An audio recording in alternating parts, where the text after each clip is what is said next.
Hello, everybody, and welcome to another edition of Poland Daily Travel. I'm your host, Will Richardson, and we have a very special series of episodes in store for you. In keeping with the spirit of the times, we're going to concentrate on green spaces close to home. We'll be visiting parks in Warsaw and giving you a little bit of the history. Discovering Warsaw's parks is an indispensable part of understanding the city itself. We'll start at Żoliborz in the north. Then we'll move to the Wola district before ending up in the center. On each stop, in each episode, we'll be showing you places where you can relax, stretch out, exercise, or just loaf and take it easy. So let's have a first look at some of the walks. It's Warsaw Parks on this next series of episodes on Poland Daily Travel. Thanks for watching.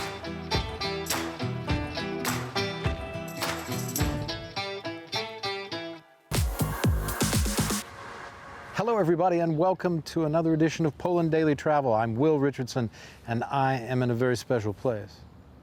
I'm in the Saxon Garden.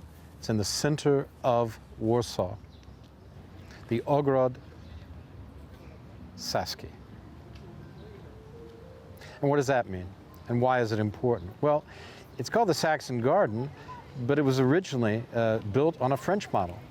It later became more of a wilder park with an English accent to it.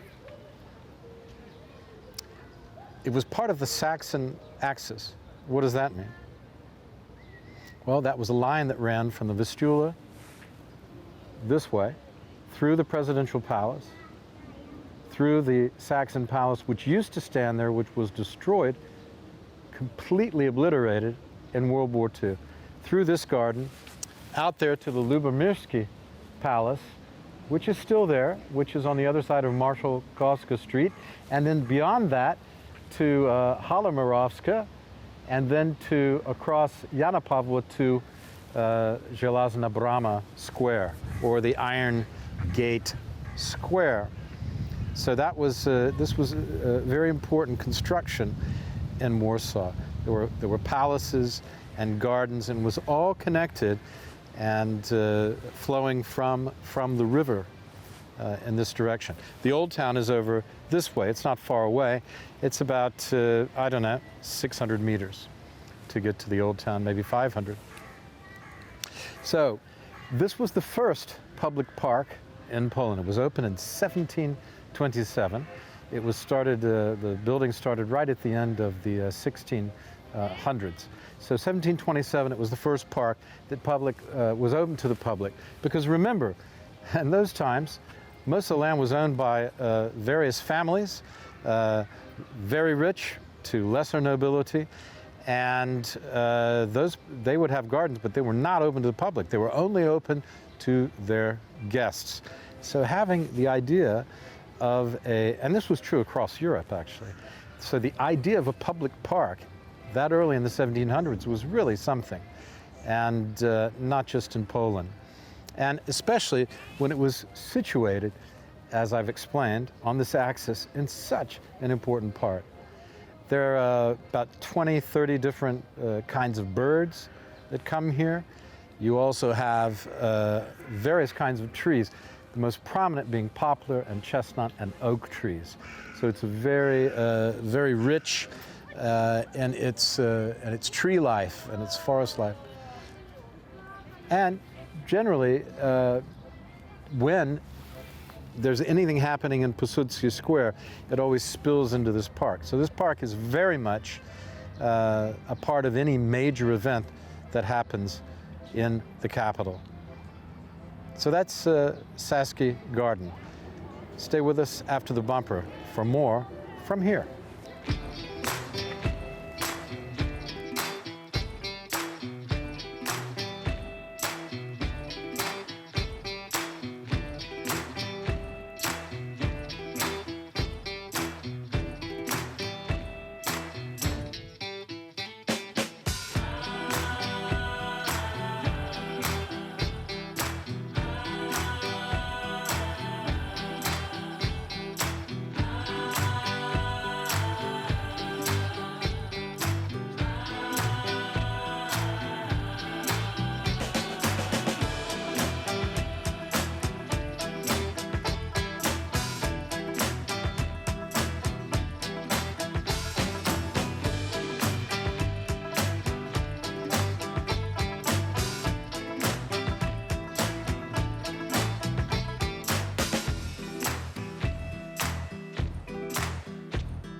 This is a very special park. It's called Ulica Jazdów.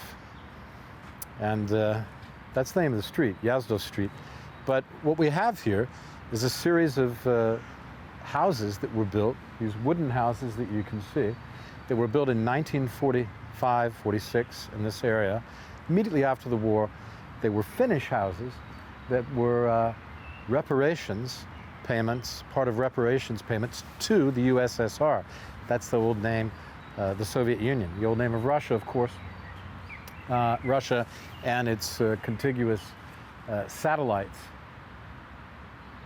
So Ulica Jazdów, there's about, I think about 400 houses were sent here. Here there's probably, I don't know, 50, 60 houses like this. It's a very special place, right here in the heart of town. Łazienki Park is just this way, and over here we have Ulica Jazdów, and we have also American Embassy just down the street. There's another nice park here. There's a lot of parks in this area. And this is part of, since we've been talking about reconstruction of Warsaw, and how much the parks seem to be a part of the history of the Reconstruction. This parkland is free land. It's land that's not built on, or it's land that's set aside for a purpose. No one lives there, except in this case. It's not really a park, but